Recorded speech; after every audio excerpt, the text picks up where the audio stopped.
All right, so I think we are live. Welcome back, everybody. Welcome back to Woodland Pools and to another Cardano Q&A live stream. Let me know as you're joining if you can't hear me. We'll see if this audio kicks in here on my phone in a second. But yeah, we've got a few things we want to go over today. We're going to dig into this here. Let's see if the audio is working on this. All right, so I think perfect. All right, so yeah, so we're good. So let's go ahead and jump in. We're going to take a look at a few different things today. The first one, there was a report that was put out by Messari, who is actually usually pretty critical or just omissive, if that's a word, of Cardano. And they put out a very good report here that we'll take a look at. Wyoming is trying to put out its own stablecoin. And then I think most of the time we'll spend talking about this really big and important poll that's coming up that was put together by the Cardano Foundation, talking about the different parameters and where we want to see them at moving forward. So we will dig into all of that. For those of you that are joining us and watching on the replay, I'll be adding chapters down below so you can jump to the different sections that you want to check out. For those of you that are joining us live, let us know where you're joining from and any questions that you have. And in between these different topics, we'll kind of work questions in as we go. So yeah, let's go ahead and jump in. Vic, where's my thing? Here we go. Vic, always good to see you. Yeah, let's go ahead and get started then. So there he is. Awesome. Cool. So let's start out here. So Messari, for those of you that, especially if you're, if you unfortunately spend a lot of time on Twitter, like I do, you probably know of Messari and the fact that in the past, they've kind of just ignored Cardano. And when they do mention it, it doesn't really seem to be a very fair assessment. This is the kind of thing where it's interesting to see that it feels like even the people that actively dislike Cardano are kind of starting to see that, like, okay, I think we probably kind of need to be covering it at this point because, yes, that ghost chain really is starting to do stuff. And so here was a dedicated report put out by Messari on Q1 of 2023, the state of Cardano. I went through it. There was also an accompanying video here that was actually really good that I recommend you guys watch. And the other thing, too, is all of these links will be in the description below after this video, after the live stream finishes. But this is actually a really great follow-up interview that they also did, where the guy from Messari who wrote this article sat down with Charles, who everybody knows from IOG, and then Frederick from the Cardano Foundation, and sort of talked them through his report and asked for any feedback or insights that they had. And it was actually like a really, really good conversation. So I will link this report so you guys can check it out. But I just wanted to just kind of skim over the amount of stuff that they actually covered. For example, they went over, obviously, the first thing they'll open with, because Messari is sort of like an investment research kind of company. They went over the price and the market cap and where that's gone. But they started getting to things like ecosystem, dApp transactions, NFT transactions. That was pretty cool. Looking at the changes in TVL. And the other thing, too, is that it's interesting seeing that from a company like Messari, starting to see some of these common names that we're used to in the Cardano ecosystem starting to be mentioned by these broader blockchain reports. So here's Muesli Swap, Sunday Swap, and the TVL and how it's been moving between these different dexes in the Cardano ecosystem. So let's see. Stablecoins. So here they talked about IUSD and JED. I actually don't know RUSD. Are you guys familiar with RUSD? If you are, let me know down below. I might have to look into RUSD. Let me see here. What else? Sorry, one second. Oh. My little thing fell over. Let's see if that's going to stay. Work with me. Might have to give up on it. Okay. Cool. Yeah, so sidechains, Macomotus sidechain, the stuff they're working on with Paima, staking and decentralization. The amount of stake pools we can see here. This is actually kind of interesting, looking at how the number of stake pools has been progressively going up. Well, I guess there was 3,000 in Q1 of 2022. So actually, no, never mind. The number of stake pools has actually been going down, which actually makes sense. We've been seeing a lot of different pools that have been closing lately. Active stake. Anyway, so they kind of go through like all this other stuff that's been going on. The main main entities in Cardano, Midnight, Hydra. So all these things that we're always talking about. Now we have people like Messari finally actually looking at it. Here's another really cool one. They had a section on programming languages, and they talked about Icon, how Marlowe is coming out. And then we see here in the closing summary, Cardano saw significant increases in financial and ecosystem metrics. So yeah, it was really kind of just cool to see a serious report actually written on just what's actually going on in Cardano. This was very refreshing because you hear things from like Bankless and some of these other like CoinDesk, Bankless, some of these other people who just either choose to not talk about Cardano at all or make it seem like there's nothing happening. This was very refreshing. This conversation here between the three of them I thought was actually really cool, and I highly recommend you check it out. Charles was very on point like he normally is with his messaging. I was actually very impressed with Frederick, where he was talking about, you know, yeah, there's a lot of these different technical things that have happened, but that he really stresses the importance of the Cardano community. And I thought that was kind of a cool thing that he chose to focus on, because he made a really good point that everything that's running Cardano is open source. The Cardano protocol is open source. So if you wanted, right, and you didn't agree with the way that it's being run, you could spin up your own entirely different Cardano blockchain. But that really what makes this ecosystem really strong is the people in the community and the way it's being run. And I think there's really something to that, because what we've been seeing over the past year is that aside from IOG just making these main protocol level releases, more and more, and it's, including if you can see like on the channel, the kind of stuff that we talk about, more and more, the really exciting stuff that's going on are the things that are happening with community projects and community companies that are launching, and the innovations that they're doing. So for example, when we were talking about Aiken just now, at the bottom of this report, now the Cardano Foundation has been putting a lot of, I mean, for a bit now, right? For the past several months, they've been putting a really big effort, especially Matthias K. Torzi has been putting a ton of effort into moving that forward, but that was originally started by the folks over at TX Pipe and Santiago and those guys. So it's really interesting to see that being called out and recognized and saying, yeah, our technology is great, but it's the implementation of it from the people in our community that's moving that forward. So really recommend you check this out. It's only about an hour long, and it was a great conversation. All right, let me make sure I'm not missing anybody here. Okay, cool. So we are good. Let me move this over to here.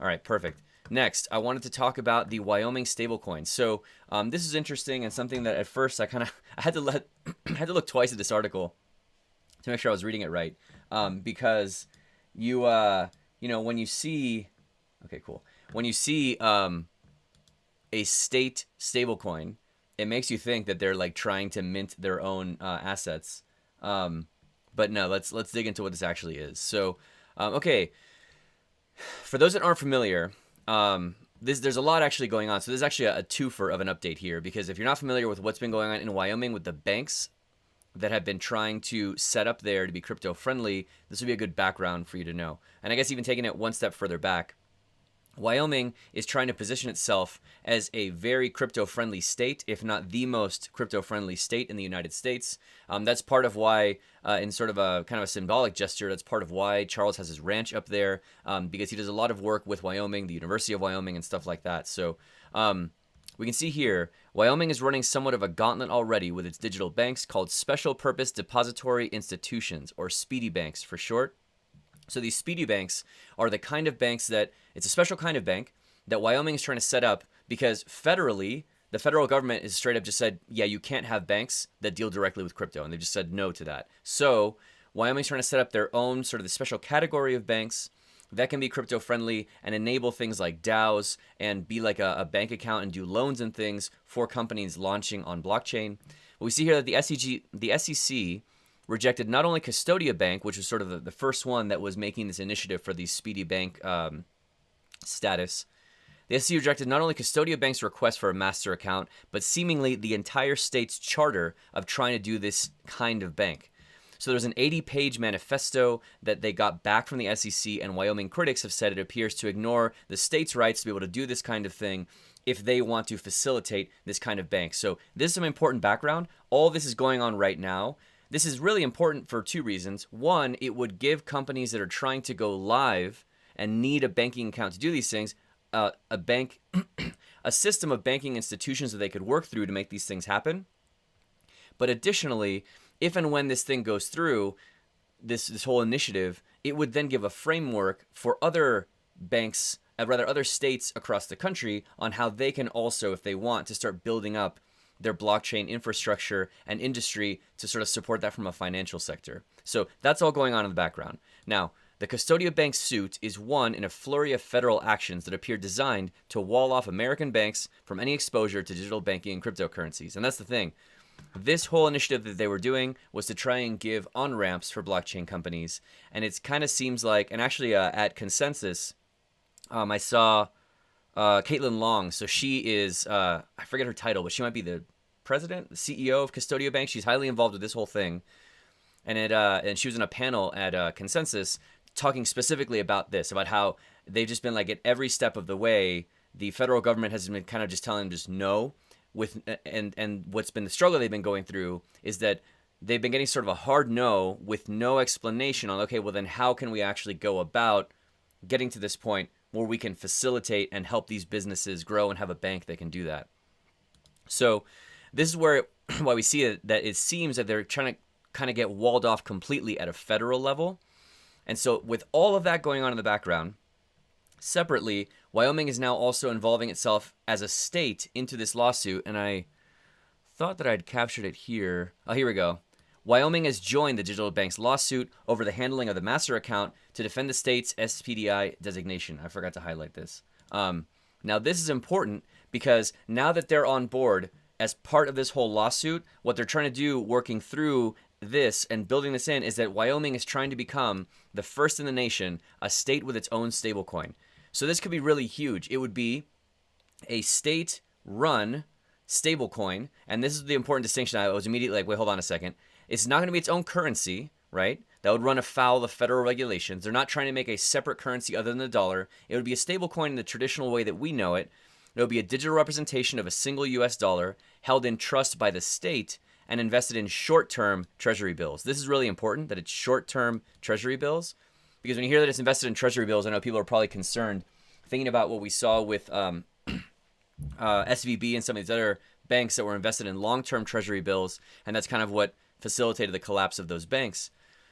With it being in short-term treasury bills, we can see here they're one of the lowest risk investment vehicles around because they do not make a lot of interest, but there is some, and on trillions of dollars worth of transactions, it would be a significant amount. So, yeah, so that's why in order to mitigate what they were seeing with SVB and some of these other ones, that's what they would try and do, is they would take the deposits that they have, or rather take the dollars that they have in deposits, they would put them into short-term treasury bills. That would actually pay them some interest.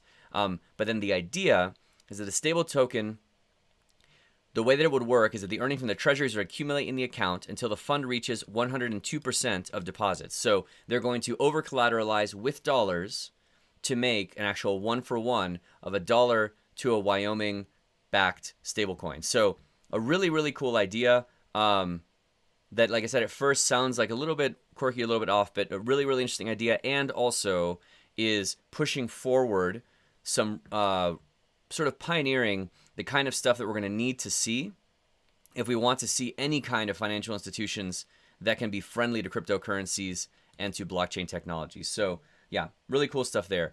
Now, with that, this is where I want to spend most of our time today. And I think we're probably going to just do a little bit of a shorter live stream today, but I wanted to make sure that we focused specifically on this that's going on right now. It just started about an hour and a half ago after this epic boundary. Entering Voltaire, a poll experiment that is now live on mainnet right now. So there's an article that was put out by the Cardano Foundation. And let me, yeah, we're good. Okay, cool. And I want to just talk through with you guys here, like what this is all about. Okay, so we'll come back to that. So the poll right now that's out is something that stake pool operators will vote on, and it's a multiple choice poll. And what it's asking is, which setup would you prefer to be put in place from Q3 2023 moving forward? And now there's several different options here for both what's called K and the minPoolCost or the minPoolFee. And I think it's important that let's pause here for a second and talk about what these two things are and how they affect you as a delegator, okay? So we talked about this before on the channel, but I want to make sure we're all on the same page.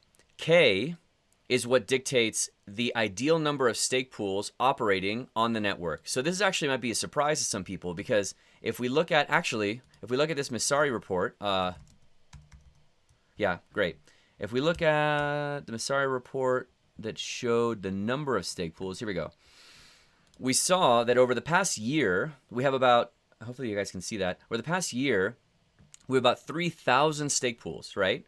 But K, where did this go here? But K, the value at the protocol level that specifies what the protocol thinks is the optimal amount of stake pools to be on the network is only 500. So we clearly have a big discrepancy here. Now, the way that K works is that K is inversely related to the saturation limit of a pool. So for those that are not familiar with the saturation limit, if we come here to Pool Tool, for example, the saturation limit, actually we'll come back to in a second. The saturation limit is basically when you look at rewards for a pool, the amount of rewards that are distributed out to the delegators that are then split proportionally to every delegator depending on how much they have delegated, that amount of rewards that's split out is a linear function that is directly related to how much delegation is in that pool. So it's very straightforward if you think about it, right? It's sort of like an average. The more that's delegated to a pool, the more rewards come in, and then those two things move in lockstep together in a linear fashion so that for every unit increase, actually we'll start it this way, this is the x-axis. For every unit increase of delegation that's added to a pool, then there's 1 unit increase of amount of rewards that are given to that pool. And those continue moving forward, locked together until you get to what's called the saturation point.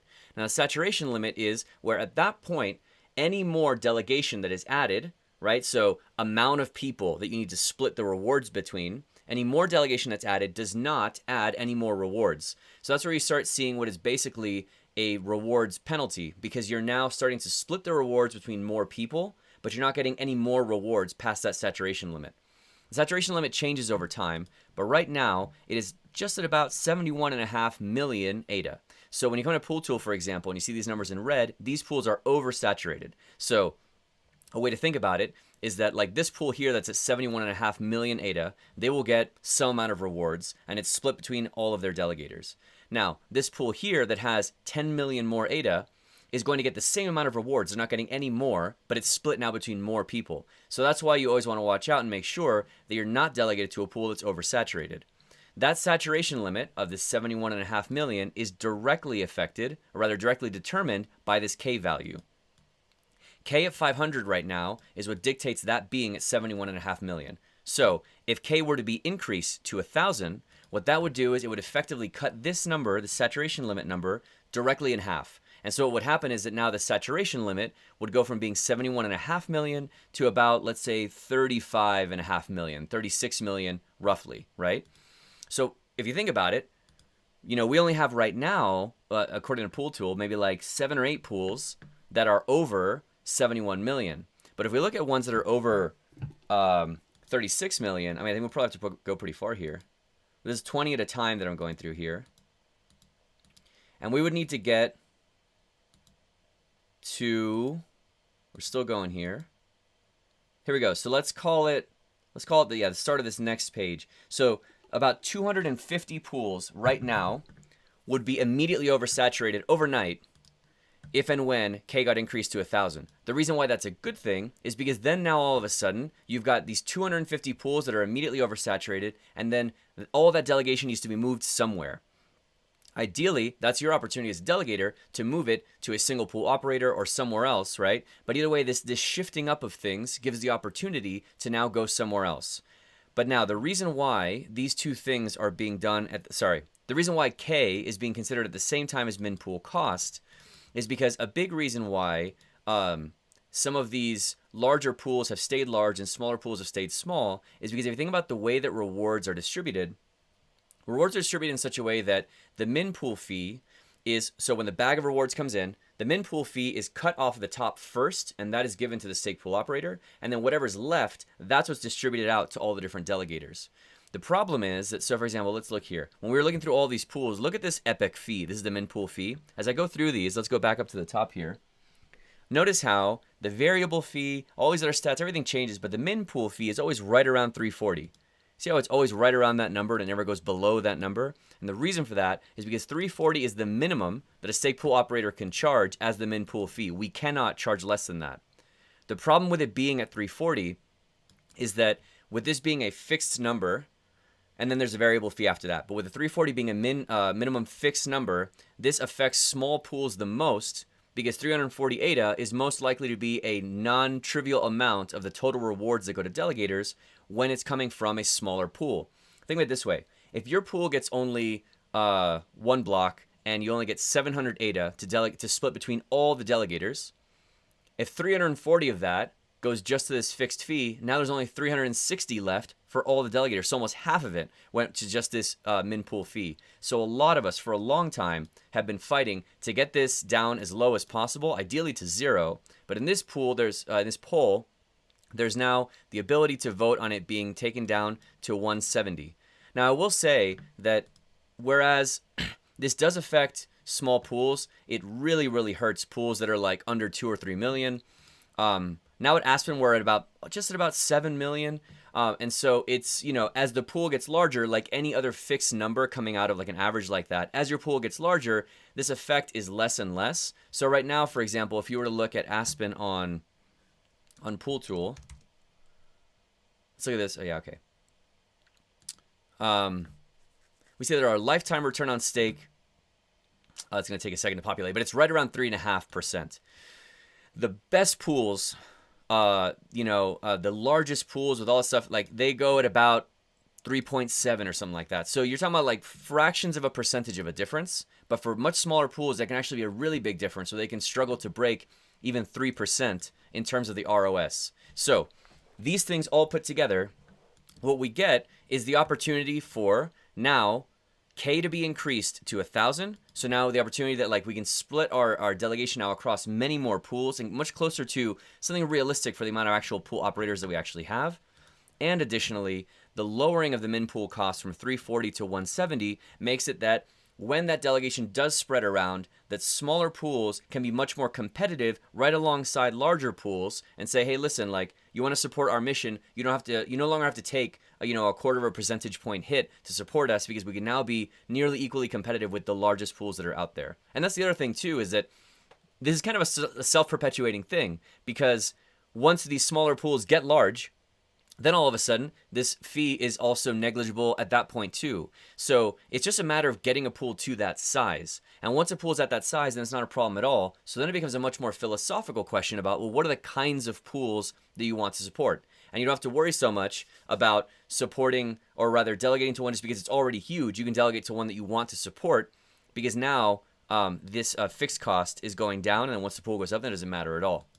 Now, one thing that Army of Spies put out that was actually a really good point that some of you may have wondered is, why is it that some stake pool operators run multiple unsaturated pools? And there's an important distinction. It's not just about running multiple pools, but multiple unsaturated pools, right? So, for example, for us at Aspen, we're a single pool operator. Even if and when we get to saturation, we will still only ever run one pool, because I believe really strongly in the notion of decentralization on the Cardano blockchain. And just, if I were to run multiple pools, I think it actually kind of says it here. Here we go. If a small handful of stake pool operators were concentrated with the most delegated stake, they would effectively control the system, turning into a centralized network. This does not suggest that somebody who runs a bunch of pools would be maliciously acting, but it does suggest that then all of a sudden your failure points start consolidating, right? Where like if somebody runs into some kind of a network issue, now it might take down 6 or 10 pools versus just one, right? But in any case, some people, though, however, like if they are very popular and they have a lot of people that want to delegate to their pools, I understand why somebody might, from a business standpoint, say, okay, well, look, I'm a very successful stake pool operator. My first pool has been fully saturated, and so because of that, people keep want to delegate with me. So I'm going to spin up a second pool, and then when that one saturates, okay, well now I'll do a third pool. I understand that logic, but this here, what he's talking about, is why some stake pool operators run multiple pools that are all unsaturated. You may have seen this, or somebody might have like 2 or 3 pools, and none of them are at the, we're not on that screen anymore, but none of them are at that 70 million saturation limit. And so you wonder, well, why are they doing that? Well, the reason for that is if you think about what we were just talking about with this 340, is that 340 ADA is the minimum amount that a pool operator can charge per epoch, right? But that is also what they get for every single pool. Now, if you look at, for example, the way that rewards work, where there's the minimum fee and then the variable fee, you get this 340, and then the other part is a percentage of whatever's left, right? But if you have, for example, think of it this way. Let's say we've got a pool that is getting a total of, I don't know, let's say 10,000 ADA to split between all the delegators. If there's 10,000 ADA coming into all the delegators in this pool, only 340 is taken away, and the remaining 9,700 and whatever goes to all the delegators. Now let's say if instead that stake pool operator, instead of having one pool with this 10,000 rewards that were going out, they had 5 pools and each of them were 2,000. Now all of a sudden they get this 340 5 times. And here's the thing, this hurts your rewards since the minPoolCost fee is divided among the delegators and also it comes directly off the top.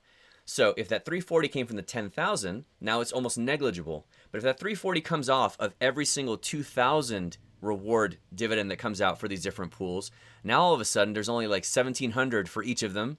So let's do that math. 1,700 times 5, 5,000, and then 7 times 5 is 35, so 8,500. Yeah, so now I could have done it the other way, I guess. But now this stake pool operator is now taking 1,500, almost 1,600 ADA from the delegators instead of just 340. So there is a financial incentive for stake pool operators to have multiple unsaturated pools, and as long as that pool is regularly producing blocks, even if the pool stays kind of small, as long as people stay there, they will just keep getting this free 340 every time. So, bringing all of this together, what does this mean? We are now going to have the chance for the first time to have your stake pool operator will have the chance to vote on what they would like to see moving forward from the protocol. They can vote on any one of these 6 options. Keep K at 500, so that means that the saturation limit across pools would not change, and the minPoolCost at 340 ADA, so that the minimum pool fee minPoolCost would also not change. We can not increase the amount of, not decrease the saturation limit, but we can cut the minPoolCost in half.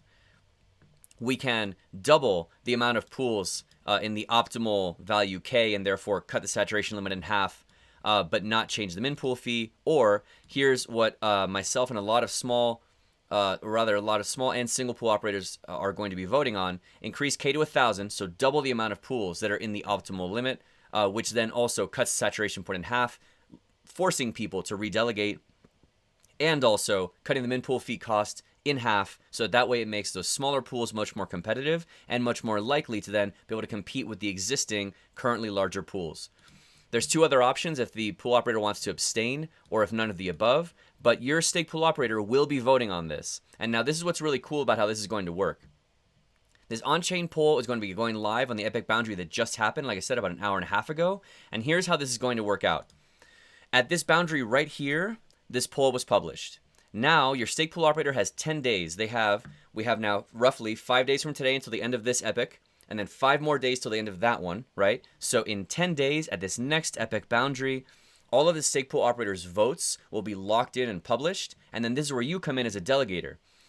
You're going to have then yourself 10 more days, right? 2 more full epics to review how different stake pool operators voted, including the one that you're delegated to, and then from there have the opportunity to redelegate with which stake pool operators are more aligned with your own visions. That's what they say here.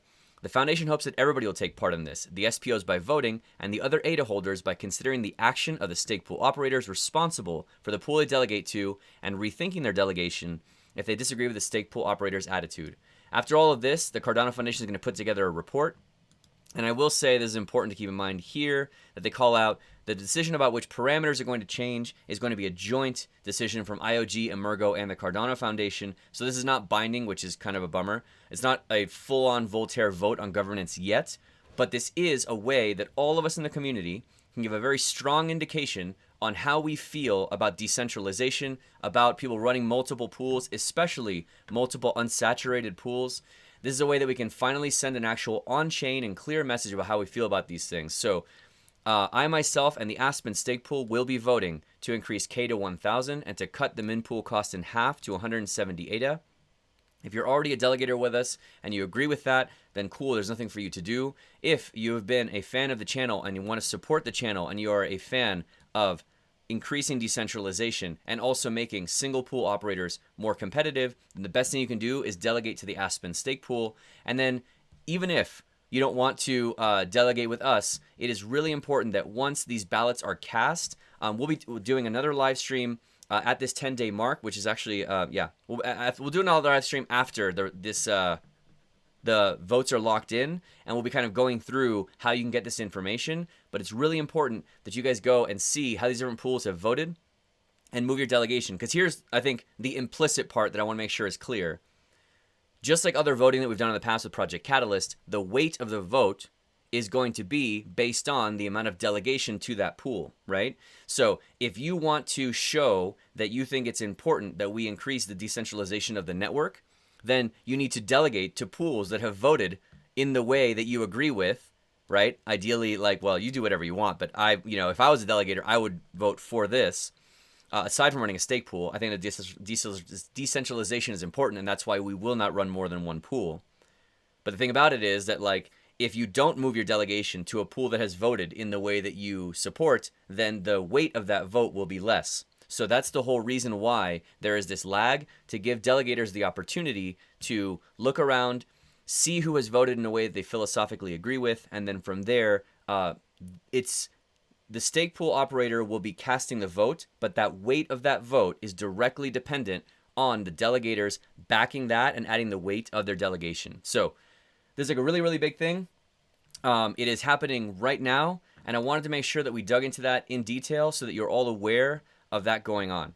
A couple of technical pieces with that. That was enabled by Cardano Node 8.0.0. There was also a Cardano CLI governance pool tool that was added to Cardano Node 135.7. So aside from the vote itself, your stake pool operator will need to either be on Cardano Node 135.7 with this new CLI added, or on Cardano Node 8.0.0. So you can ask your SPO about that. And then also Charles put out a video on Node 8.0.0 called SPOs Unite, talking about that. Pixelated Profits tuning in from Los Angeles. Hello. Cool. So great. That was the main thing that I wanted to cover today. I wanted to make sure that we really dug into this. I know there's a lot of technical stuff that we talked through, but hopefully that was helpful. Yeah, so let me know in the comments down below, or if you have any comments or questions now before we go, let me know. We're only running at about half an hour, which is perfect. I thought today would be nice and short because I really wanted to focus on this part, on this topic and this conversation. This is something that we've been talking about for a really long time, about how do we get delegation out to more pools? How do we increase decentralization? We've been talking about this forever, and IOG has been talking for over a year about reevaluating K and minPoolCost. We finally have the opportunity to do something about it and to actually make our voices heard here. Please, guys, the last thought that I'll leave you with is please make sure that you take a moment and look at how your stake pool operator is voting, and then if you don't agree with that, delegate to another pool that you are more aligned with. And, just generally, if you want to support a stake pool, the best way to do it, a stake pool operator, is to delegate to their pool. Like this guy here who joined us from a DAO and came over. So yeah, if you're a huge whale, then you delegating to a pool is obviously a huge help.